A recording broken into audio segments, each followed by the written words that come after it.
So this morning we are back in Hebrews chapter 6, and we're going to be verses 13 through 19, which we read last time, and we went over this cool little picture of Jesus as our city of refuge, and also out he's the high priest, and because of that, we have this cool freedom that the Jews didn't get to experience. When they were running to the city of refuge, they were basically prisoners there until the high priest died. But Jesus is our high priest, and that has already happened, so we're free. So there was this cool picture. But in order to get to that, we kind of just raced over a few other ideas that the author of Hebrews presents that are really interesting, and some that we probably want to discuss. So we're going to kind of go back through, and we'll start by reading 13 through 19, but we're going to pick up in 18 and kind of go over, or maybe 17, and kind of go over some of these concepts and ideas that are also pretty incredible. This passage, there's a lot packed into it. Let's see. Bill, would you mind reading verses 13 through 19? When God made his promise to Abraham, since there was no one greater for him to swear by, he swore by himself, saying, I will surely bless you and give you many descendants. And so after waiting patiently, Abraham received what was promised. People swear by someone greater than themselves, and the oath confirms what is said and puts an end to all arguments. Because God wanted to make the unchanging nature of his purpose very clear to his heirs of what he was promised, he confirmed it with an oath. God did this so that by two unchangeable things in which it is impossible for God to lie, we who have fled this hope of an anchor for the soul, firm and secure. It enters the inner sanctuary behind the curtain, where from forerunner Jesus has entered on our behalf. He has become a high priest forever in the order of Melchizedek. All right. Sorry, I'm tempted to just jump into verse 20 because there's just some cool stuff there, but we're not gonna do that. I gotta reel myself back here. We're gonna start in verse 17. And so let's look at 17. It says, Thus God determining to show more abundantly to the heirs of promise the immutability of his counsel, confirmed it by an oath. And so first of all, let's take a look at this part here where it says, to the heirs of promise. What do you think that it is that we have the heirs of promise? He talked about the promise he made to Abraham. So that'd be Okay. Abraham's heirs. Yeah. And part of the promise is that he would make him a great nation, or multiply him. My translation says multiply him. Yours says, I think, Bill, make many descendants or something like that. And so we have this promise, but what's really interesting is notice what it says. He's determining to show more abundantly to the heirs of promise. So he's determined to show more to Promise. the heirs than he is to show to Abraham or Abram at the time. So there's just this interesting this picture, and we don't want to forget that God's plan has always been to reveal himself more to us than it was to them. And that's just this incredible thing, or it's just incredible, the whole thing. There's this a picture of more abundantly to the heirs of promise. I think this is amazing. And we talked a little bit last week. Are we part of the heirs of promise? I'm not. I think we are. You could make a case that it's not, but but I like that it's talking about how there's this multiplying. He will multiply you, and I think that that is talking about this future where Jesus makes this cool change where he says, if you accept him, you have the right to become a child of God. So I think there's this idea that he's just blowing up the descendants of Abraham because of he's adopting and grafting us into this family, and it's just much bigger than what Abraham would have realized. Although he did tell Abraham that his descendants would be as big or as great as the stars in the sky or the sand on the sea. I mean, that in itself is, I don't know how you comprehend that. That's just incredible. I think Paul So affirms. Sorry, I was going to say Paul affirms it in Galatians yeah, chapter yeah. 3, I think. He says anybody, only those who are of faith are sons of Abraham or something like that. I don't remember, but And Jesus makes a statement that's contrary to that. I'm not saying that all wrong. Jesus makes a statement to the others where they're like, well, we're descendants of Abraham, and he's like, no, you're not. You're descendants of someone else. I don't remember the exact wording, but it wasn't pretty, like what was it? Of the father of lies or something like that. Anyways, oh yeah, that's what it was. He's your father.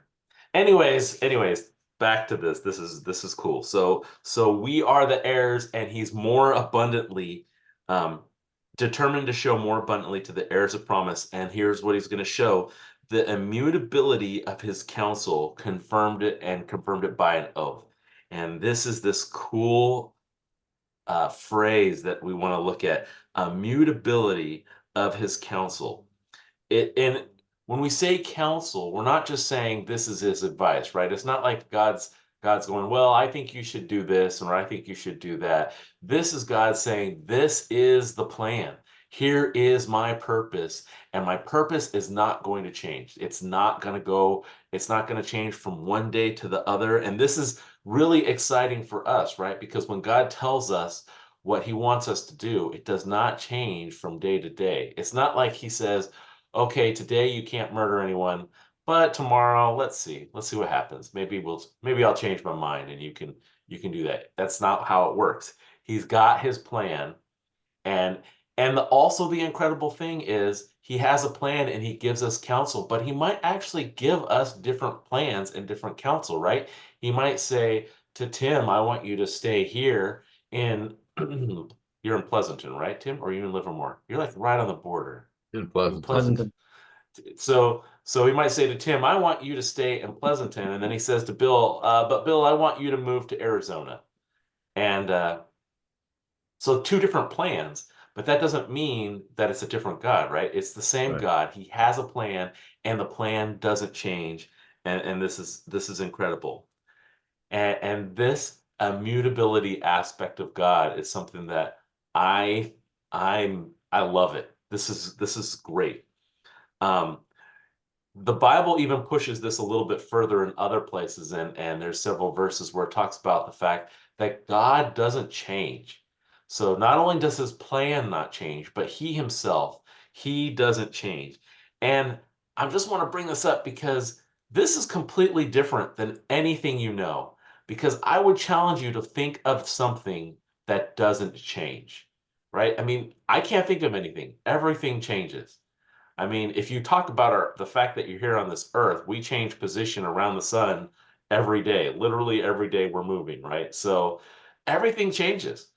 Who we are changes. There's this great analogy that all of the elements that are in our body, they frequently change. The atoms that make up our body are constantly coming in when we eat and going out. And there's heavy elements that stay in our bodies longer, but only for like 7 years, and then they're gone too. So it's we literally, I say that word too much. We change. Everything around us changes, but God doesn't change. How It's about the the speed of light? finite plane versus the infinite plane. Two different realities, right? It is, it is, but I think it's bigger than even that. And I would point out another, well, so let me look at my notes because I'm going to jump way ahead. Somebody else was going to talk. What were you going to say? Nobody? Okay. Yeah, I'm getting excited, and so I'm wanted to jump to this. Okay, that's fine. So here's another aspect of the fact that God doesn't change that I really like, and that is it implies God is not constrained by time. And that is also another thing that we don't understand. Everything that we know, everything, we are completely constrained by time. We are wrapped into it.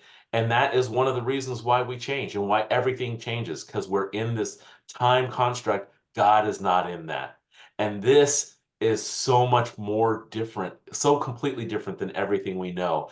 I would even not be surprised if I'll call them angels and the spiritual beings. I would not be surprised if they are wrapped up in this construct of time and they change. But still, God does not, because he's in just on a completely different level. He's just so much bigger than what we understand. Anybody have any thoughts? I like this. I like that this means that so just another aspect of this, we have this whole idea of progress, and progress moves forward, right? And if you could be called a progressive in a lot of different circles, and the idea behind being a progressive is that you're for change. You want things to change, you're making change, and by implication, it is that the more things change, the better they get. And this is interesting. I don't know that it is accurate, but that's interesting. And the reason I say that it's probably not accurate is because God doesn't change. And Right. he's telling us he doesn't change. So if you're constantly changing and you're moving, but you're moving away from God, then I mean, then it's not better, right? It's not really progress. It's a degradation. Just because you're moving doesn't mean you're improving. And here is a great example of this. We have the best of everything, and that is God, and he doesn't change. And so if we want to be moving, at the very least, we want to be doing it so that we're moving towards God, not just any type of change. We want to be moving towards him. And it means that he's not something that it means that God isn't this thing where you have to chase it down and you'll never catch it, because he's always moving and he's always changing. And this is an actual issue that different religions have, which is who they say is God is constantly shifting and moving, and you can't really catch up to it. You can't really get there, because even if you're there the next day, culture has influenced things enough where it changes a little bit more. That doesn't happen with our God. It doesn't Right. matter how much our culture changes. It doesn't influence him. He doesn't move. He doesn't change. John, you were going to say No, something no, I was anyway. just said that's why he tells us to build our house on the rock, Yeah, right? yeah, I was thinking when you said that most things don't change, the first thing that came to my mind was my dad's mind didn't change very much. But then I thought, given enough time, everything changes. I see the way he was with my kids versus how he was with me, and he yeah. definitely softened up a little bit. And I wouldn't be surprised if he's with the father that his mind has changed completely, right? He's like, oh man, I got that wrong, and I know exactly where that was wrong. Yeah, Well, it But implies, I'm sorry, go ahead. but no, go ahead, Rich. Go ahead. I was just going to say it also implies perfection, right? Perfection doesn't need to change. yeah, It's perfect for what it is, or who he is. And I think we have this constant change because we're always in comparison. There's always improvement. There's always room to be better. There's always, a direction we could go in that's better than where we are, moving towards something or moving away from something at times. But when you have perfection, you are where you are who you are. Um, you can do what you can yeah. do, and there's nothing to improve on. There is no change. There's nothing Yeah. needed. So it's Well, amazing. If you think about it that way, it's just like, wow. and that has heavy implications on a lot of different fronts too, because it means he doesn't learn, he has no potential, he's not going to grow. I mean, because he's already got everything. He's perfect. Like you said, Rich, it's an incredible thing about him. And it's Well, the fundamental differentiator of people in the world, of the world and in the world. I mean, people don't understand this concept of God. I love immutability. You know, I'm in high tech land. That's a big word in my sales business. But you know, the fact he doesn't change, right? Our faith is like 100% based on that fact and all the promises, the plan, you know, and the world just, that concept of unchangeability, immutability is completely alien to the world. And it's because the dark side has made it his task, right, to confuse what God is or isn't, you know, and it's anyways, but yeah, it's incredible. Well, I'm glad that we as humans are allowed to change, because, you know, we've all been sinners at one point in our lives, and now we've changed and know the Lord and follow him. And I, you know, I think that's a key element, is that, yeah, everybody looks at change is bad, but not necessarily. Change is good also. And that's a good point. You can be so far on the spectrum where you're like, all change is good, and you can be on the other side of the spectrum, which is all change is bad. And the reality is, change that brings us toward God is good, and change that takes us away from him is bad. That's really how we should Yeah. look at it and consider it. It's interesting how the apostate church has deconstructed scripture to conform to cultural norms and means and the direction they would like to go, as opposed to what scripture actually says. And this is a great passage that contradicts that whole concept, because it tells us the immutability of his counsel. God's plans, they don't change, right? Who he is doesn't change. And so we can try to make these things and fit God into what I mean, you're right, Tim. Our idea of what is right and wrong, our culture's idea of what's right and wrong, is constantly shifting and changing.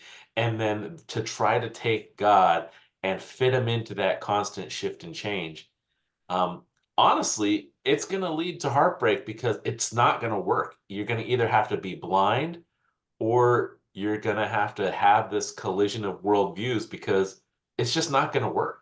You're going to hit some of these passages where God says, that's wrong. And you're like, but I don't think it's wrong. How do you reconcile that? Right? It's just interesting. I'm starting to get off on a tangent. This is cool stuff though. Hey, John, I just to Tim's point, I just watched a video. I should never be watching a video on YouTube, but nonetheless. And it was a clergyman, and he said, yeah, God's learning and he's evolving. And I'm like, what? I'm like, he was talking about, you know, a certain community, and he was just like, yeah, these are new things, and he's evolving, he's growing. And I'm like, what are we talking about? I mean, he has his whole outfit on, his whole get up, and I'm like, no. I'm like, it wasn't live though. I was gonna put it in the chat. But nonetheless, I shouldn't even watch the video. And that is where some people are following a God like that they believe changes. That is not the God of the Bible. That is not who he claims to be. Not only is God not changing, but his love never changes either. And I can take great comfort in that God's love will always be there, regardless of what I do, regardless of how I handle it. God will always love me, and that never changes. And I would put it on another level too, which is because he doesn't change, because he's already fully knows everything. It's not like we're surprising him by what we do, right? When we go off the deep end, it's not like he's like, oh man, what did you do? I never saw that coming. It is, hey, I provided a way for you to get back to me here. Here's my son. He's covered you. You need to come back. Amen. It's great. All right, let's go to verse 18. So we're talking about this immutability, and then the author of Hebrews brings it up again, and he says that by two immutable things, and here's something interesting, in which it is impossible for God to lie. I don't know if you guys ever thought about that. Are there things that is impossible for God to do? There is something we often say that with God everything is possible, right? But wait a second, now we were just told that this is impossible. So this is all interesting. We see that he says that it is impossible for God to lie, but let's break down just a couple of aspects here. One is, let's start with the lie. What do you think it means that it says it is impossible for God to lie? What is lying? Well, John, And untruth. to lie, you have to choose. You have to make a choose. Right, You know the truth, and you choose not to present the truth, and that's a lie. Well, Okay, God so, oh, go ahead, sorry. God doesn't have a choice. God already knows the truth, and that's it. I mean, we have a free will, but I'm not so sure that God has a free will. right. So let me ask this question. We lie. What you're saying is it's a lie when you're trying to deceive somebody. Is it also a lie when you say something that's just wrong? You're not trying to deceive them. Maybe you just don't know. If I say the president is wearing a blue t-shirt, I don't actually know that. Is that a lie if I say the president's wearing a blue t-shirt? It's the intent behind what you're trying to do. I don't see it as a lie. It's a statement that might not be true, but you're not Okay. Okay. saying something that you know is not true. In order to tell So a you- lie, you have to know that that's not true. And deception is your motive, right? Right. So you're saying that a lie has to be, there has to be motivation behind the lie to deceive. If you say something that's not true, that's not a lie. I think that's what you're saying. Yeah. You could be wrong, but you're not lying. I don't know if I would agree with How that, about but let's break it down to what on God's side, it doesn't matter because on God's side, he knows everything, right? So it's not like Right. God can get into the situation where he can tell you something that he doesn't know. So that means he's going to have to only tell you things. I mean, he can only tell you what he knows because he knows everything. There's no way for him to tell you something outside of that. But It's his You're getting into his circular holiness. logic now. Yeah. But his whole God's holiness, right? God's holiness, the thing we can't bear to see, right? The thing that impacted Moses, right? You know what I mean? That left a glow on him. His holiness, right? That's his characteristic, right? He cannot lie, and it's thank God that's the case, right? Because we can trust and believe and are saved because of it. It's 100%.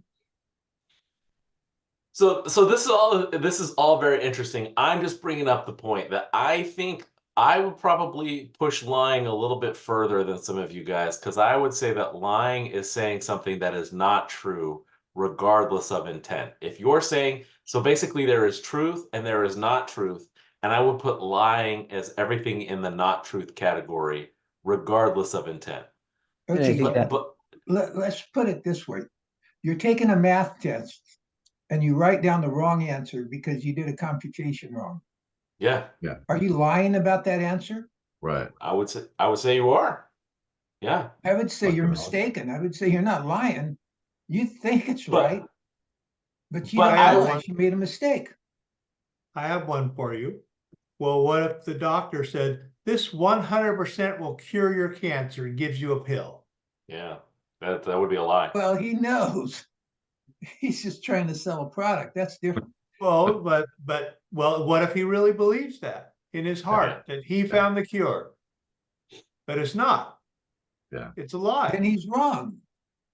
Yeah. So He's I not, would push he's not back. necessarily lying, but he's I wrong. would push back on the mistaken thing because the standard is perfection. If Jesus is the standard is perfection. Anything less than the standard is sin. That's just where we are. We live in this fallen world of sin. I think if you don't know the answer and you say, I don't know, that's one way you can say, I don't know the answer. But if you provide an answer, I'm getting off. Let's get back. The point is, if the standard is perfection, anything less than that is not perfection, then I would say that's a lie. But we don't have to all agree on this. I'm just putting forth that I think lying is more than just the intent. I think it is actually if what you're stating is truth or if it is not true. And it doesn't even have to be what you're stating. We could even talk about the fact about how you live. Is how you live a lie, right? Are you living in a way that reflects reality, or are you living in a way that doesn't reflect reality? If you're living in a way that is not true, then that would be a lie. And again, that's the standard. Jesus is the standard. He's the one who walked in a way that perfectly reflected truth and reality. And we can't reach that standard, but he can.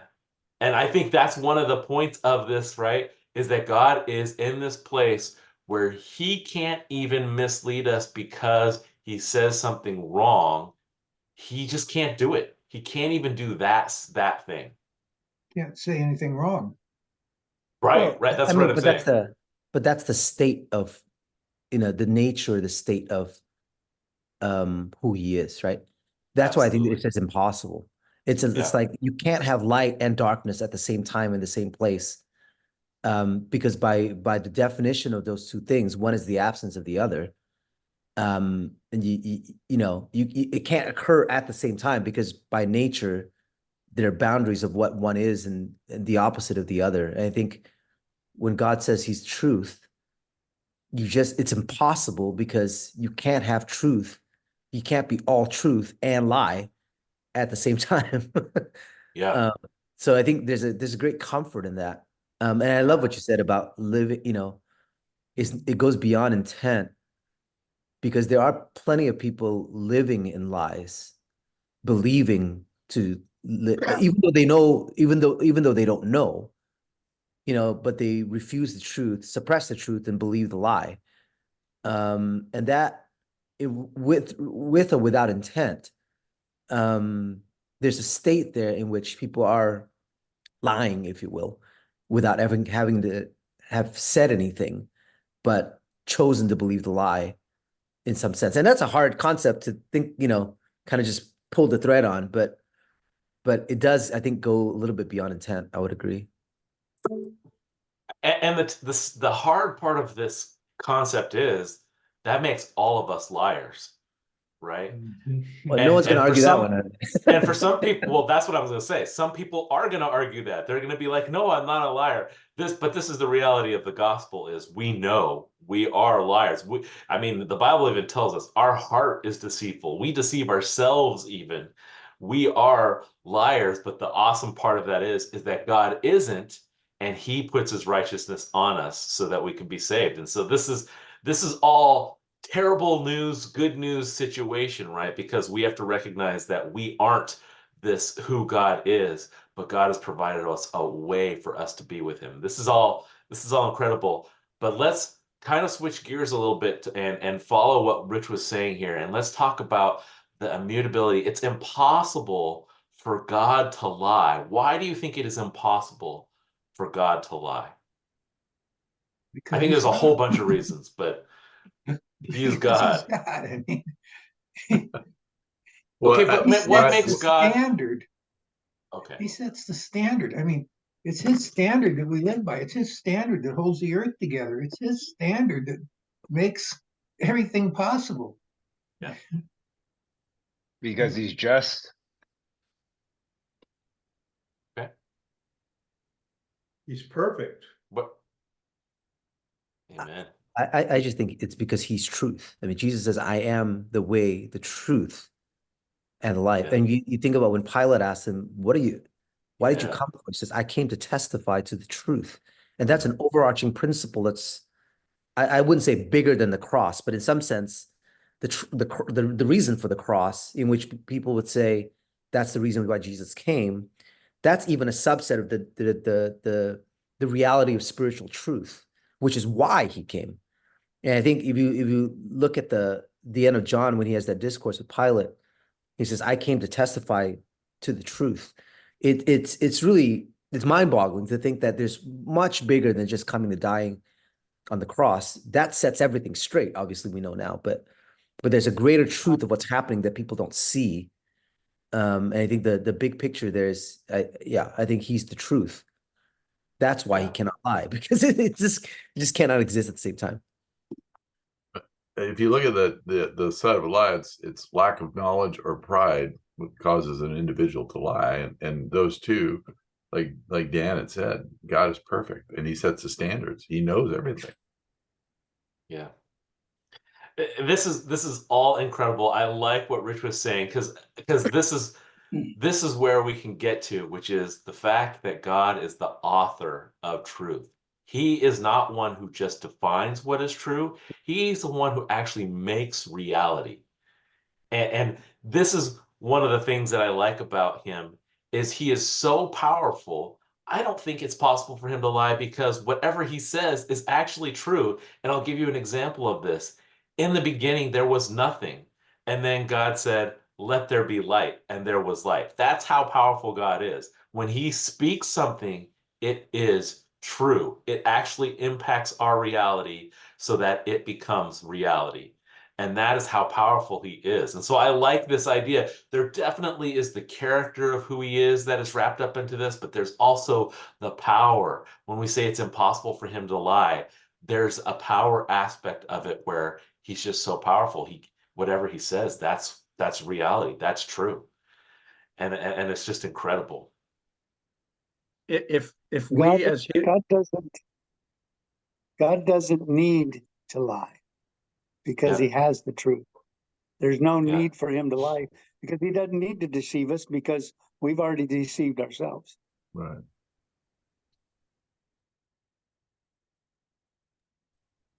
Tim, what were you going to say? I was just going to throw something out. If we as believers do not interject the truth, are we lying? Or if we don't testify to the truth in certain situations, is that considered a lie? Sorry. Let me push on that question a little bit. No, I don't want to do that. Never mind. I mean, go ahead. I was going to say, to me, when you ask something like that, to me, it goes back to, and this is for me, I think it probably needs to think broader than this, but when John was saying, believing the lie, even though I may not be actively lying on a day-to-day basis, per se, meaning I said some untrue thing, intentionally or not, or lack of knowledge or not. But if my lifestyle doesn't align with the truth of God's word, and God knows I don't in a lot of different ways, in some sense, I am believing the lie in some sense, and it's a very uncomfortable thought for me, but as I'm thinking about it, I have to face the realities because of my sinful nature and everything that comes along with that. I'm more susceptible to believing all kinds of lies, including the ones that I don't even know is a lie, but my lifestyle would reflect that. So in that sense, I suppose I am lying to myself to some degree, or at least believing the lie, and I have to face that. And by the grace and mercy of God, he would rescue me out of that and sanctify us and change us. But it's hard for me to think, separate myself from that, because I know I have believed a lie in different points of my life, one lie or the other, because my life or my choices may not align with how God may want me to live or choose to live in some area or the other. That's the way I'm thinking about your question, Tim, and that's the way I'm kind of reflecting on it more than anything else.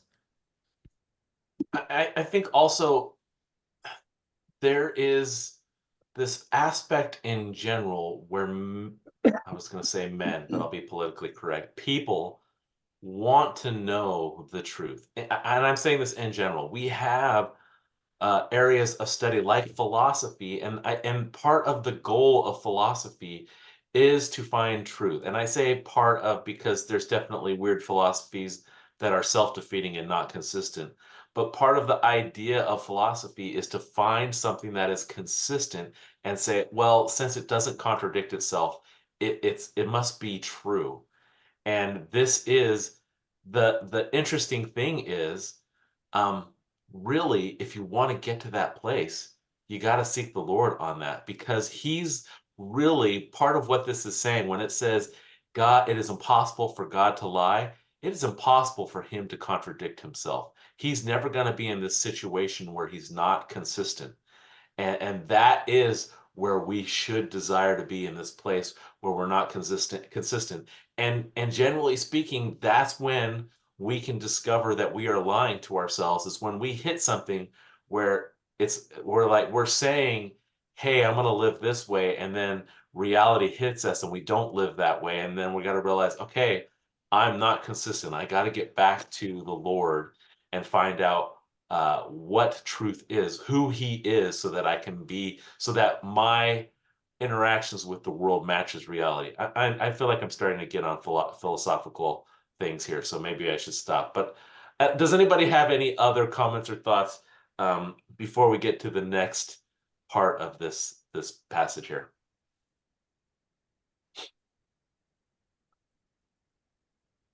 All right, let me throw you a curveball now. And maybe it's not a curveball. I'm curious what you guys think. There are times when God tells us the truth, but he tells it to us in a way that does not give us full context and does not reveal everything. And does that mean he is lying? And let me give you just a crazy example. Anything doing with eschatology and end times, he has told us how it's going to turn out, but he has not given us enough information where we can really know how it's going to turn out, right? We can know the big picture. We can know who's going to win. We can know Jesus is going to come back. We can know all of these things. But the details he gives us, sometimes it's not that it's misleading, but it is just not enough context for us to really know. Is that a lie? No. Why or why not? Why do you think No. it's not a lie? I think it's just like a parent explaining something to a child and knowing that the child could only understand concepts to a certain extent. And so I don't want to say dumb it down, so to speak, but God tells us just enough to know. It tells us just enough information to know to keep us on the direction and the right path, but not enough to make us think that we know everything and don't need to pay attention and already know the ending, so we don't need to watch the whole story. I like I that. agree with John said. We don't have the ability to understand, and if he gave us all the information. So as a parent, he gave us, and he gave us revelations. We don't understand that. So he gave us what we needed to know, but I don't think we have the ability to comprehend everything that he could tell us. But he gives us Proverbs 5:6, right? Just to keep us on the path. What is Proverbs 5:6, John? 3, 5, 6. Trust in the Lord with all your heart, lean not into your own understanding, and always acknowledge me, and I will make your path straight. I think, to that point, we also recognize that truth is constantly being discovered. It's not being created, but it is being discovered. I mean, you back up 100 years, or 200 years or whatever, you tell somebody you could fly, that's an outright lie, right? Based on what you know, because gravity tells you you couldn't do that. But with ingenuity and engineering and some conceptual things that we've discovered over the years, it turns out that's not a lie. We discovered something that was always there, but we just never understood it. And I think, I read into eschatology and a lot of these things in the same way. I think we've discovered a lot of things that are I mean, just, even as you're talking about the Israel coming back to life, that alone progressed the understanding of eschatology a little bit in the last 70 years, that you would argue in the last 1,000, people might have been wondering, yeah, well, I don't know, maybe God just confused us with this whole Israel, this stuff that wasn't, and now they're not even around anymore. I mean, you could see the confusion that could occur, but yet truth is discovered over time. And that's the limitation that we have. And just because God, like you said, God can see things far beyond, he declares things, as you said, even if we think it's impossible, he declares things because he knows things and he can make things happen, which renders lying impossible because what he says will come true simply because he says it will come true. And just because we don't understand it in the time that we have, I think that's the other assumption that I think John already got to it.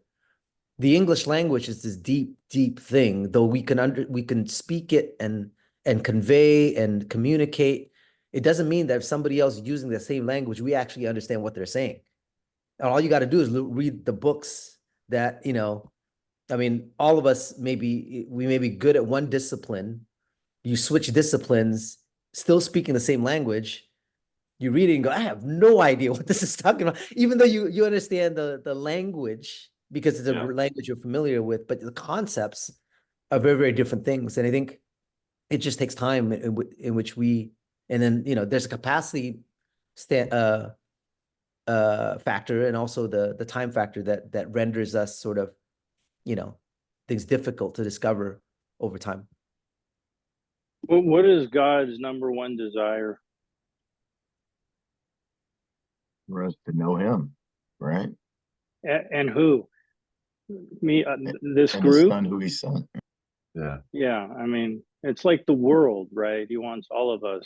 He wants everyone to come to him and trust in him and believe in him, accept Jesus. And it's amazing that he's given us this time, and we don't know the time, right? Is that a lie that he won't tell us the time? I don't know. But you know what I mean? We know that he's coming as a thief in the dark, but it's amazing that we have, this time to do our mission and to go out and get people to see him for who he is, right? And it's just anyways, I'm rambling. So let's move on. I'm just looking at the time and I'm like, I don't know if we have enough time to cover this verse 19 and 20, but we're gonna try. And maybe we don't, maybe we have to come back to it again, and that's okay. But let's see, John, would you mind reading verses 19 and 20? No problem. Which hope we have as an anchor of the soul, both sure and steadfast, and which entereth into that within the veil, whither the forerunner is for us entered, even Jesus, made an high priest forever after the order of Melchizedek. So much good stuff in here. And again, because of time, I think we're going to kind of run through it a little quick. But let's just start off. We're context-wise, we are talking about how Jesus is the high priest. And we saw that in this wording of having fled to refuge to lay hold of us, a hold of the hope set before us in verse 18. And then 19, we're progressing into that language that's supposed to remind us of the high priest. But he starts off with this interesting aspect where Jesus is our anchor. He is our anchor of the soul, both sure and steadfast. And this is a great picture, right? Because if we are a boat in this world and the world is constantly shifting and moving, how can we tell? How do we know if we're staying close to the Lord? How do we know that we're not just drifting away? And the way we know is through Jesus. He is our anchor. He's the one who keeps us in the right place. And there's this aspect of an anchor that is amazing, which is if you're anchored and you're in the ocean, the whole ocean, the surface of the ocean can be completely changing and moving, and you are moving around, but you're never further away from your anchor than what that line is, right? If you're 20 feet away from the anchor because you have a 20-foot chain, you're never more than 20 feet away from that. You might actually get closer and the world might move around you and you get get back to your 20 feet, but you can't get any further than that. And I love this picture of who Jesus is. He's our security, he's our anchor, and that he's the one who because we're talking about high priest, he's our mediator between us and God, and he's the one who keeps us close to God. And I just want to yeah, we only got 5 minutes, so let's just talk about this one thing real quickly here. It says, which enters the presence behind the veil, where the forerunner has entered for us, even Jesus, having become the high priest forever. So here's this idea here that the author of Hebrews is putting forth, that Jesus is our high priest, and he goes into that presence of God. Notice it doesn't say that he goes into the Holy of Holies. He goes into the presence of God. And he is our forerunner, which shows us that the plan is not that Jesus goes into the Holy of Holies, goes into the presence of God, and comes back out and everything is done like regular Levitical priests. The picture is he goes into the Holy of Holies, he goes into the presence of God, and then we follow after him and go in there too. So here's one of these reasons why Jesus is a better high priest than the Levitical high priest. And there's this cool little picture here. Once a year, the Levitical high priest would go into the Holy of Holies for the Day of Atonement and do his ceremonies.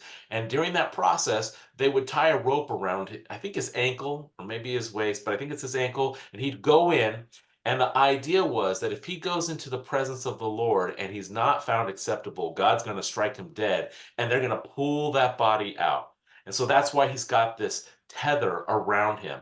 And in the sense, man is the anchor to the high priest, because if he dies, then they can pull him out.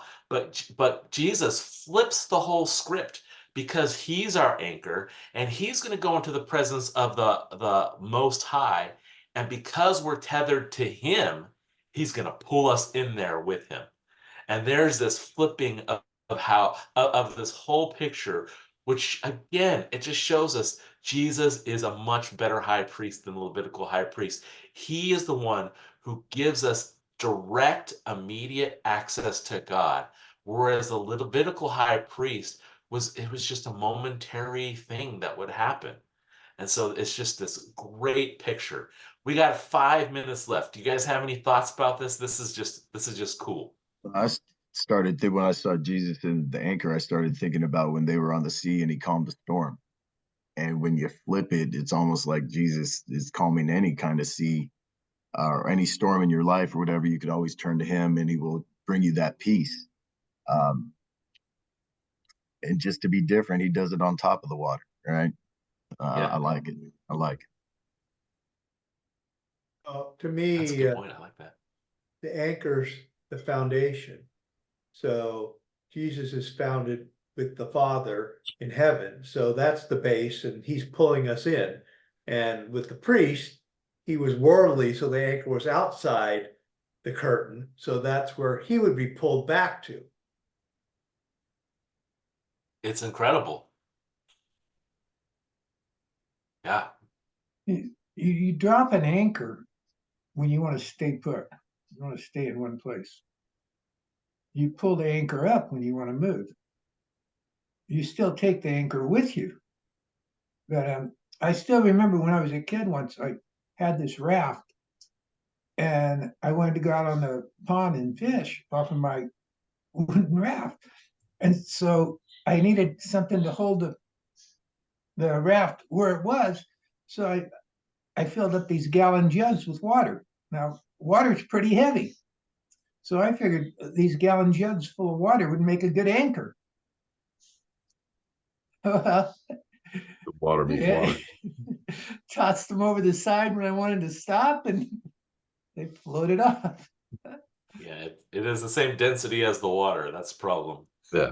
But okay, that wasn't a good anchor. That's my point. But you use an anchor when you want to stop somewhere. Well, the other, sorry, Dan. Go ahead. No, I was gonna say the other point about an anchor is, you know, you drop an anchor and it locks on a point or a rock or a boulder. And even though the stream might shift or the tide might ebb or flow, whatever is tied to that anchor will move around that anchor point, but it never moves off of that. So even though in our lives we go through different phases in our life, if we're locked on the anchor of the Lord, he's always in the center of our life. And I mean, you can think about it, you can do a full circle all the way around that anchor point and still be looking at the same thing.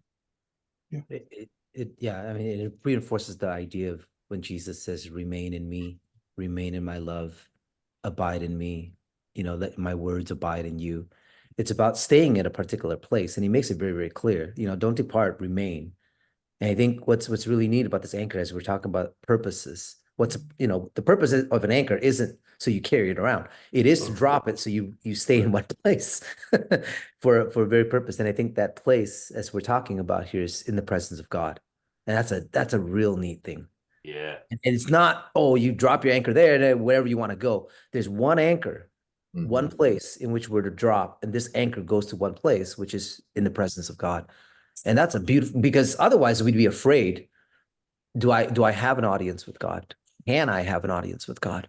Does he hate me for my sin and all that, all the stuff that can storm around us that keeps us from this place of being in the presence of God? And I think what a beautiful picture that Jesus sort of takes all that and says, I'm going to tether you right here, and nothing's going to move that. And so I think, and it goes back to verse 18, and we don't want to miss this, is it's a strong consolation.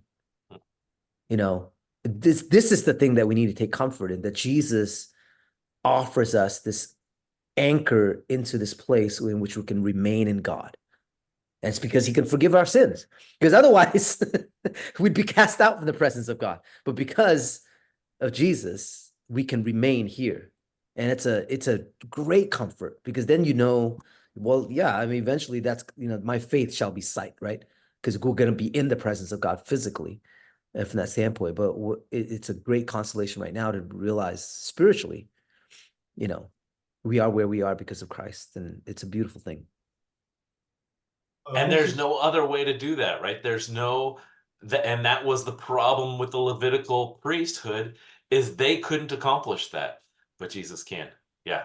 What were you going to say, Bill? Well, I was saying that what Rick said, the anchor is the forgiveness of sins. That we're allowed in God's presence because Jesus forgave our sins, for his action, forgive our sins. So that is the anchor we have in him that allows us to be close to the Father. Yeah, the point that I was trying to make was that you can have a lot of different things for an anchor, but you better have a good anchor if you want to stay put.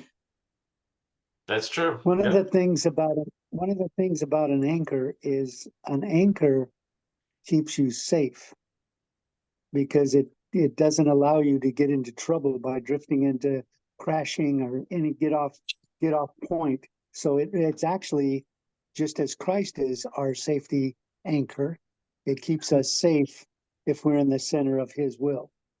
Yeah. Oh man, I wish we had a little bit more time to talk about this, but we are out of time. This is a great passage. I have said this multiple times. Hebrews is not what I expected. It is very difficult to get through, but so rewarding, because there's so many great things that the author is talking about. And so, yeah, it's good stuff. This is good stuff. Jesus is our anchor. He's our forerunner into the presence, and I love that.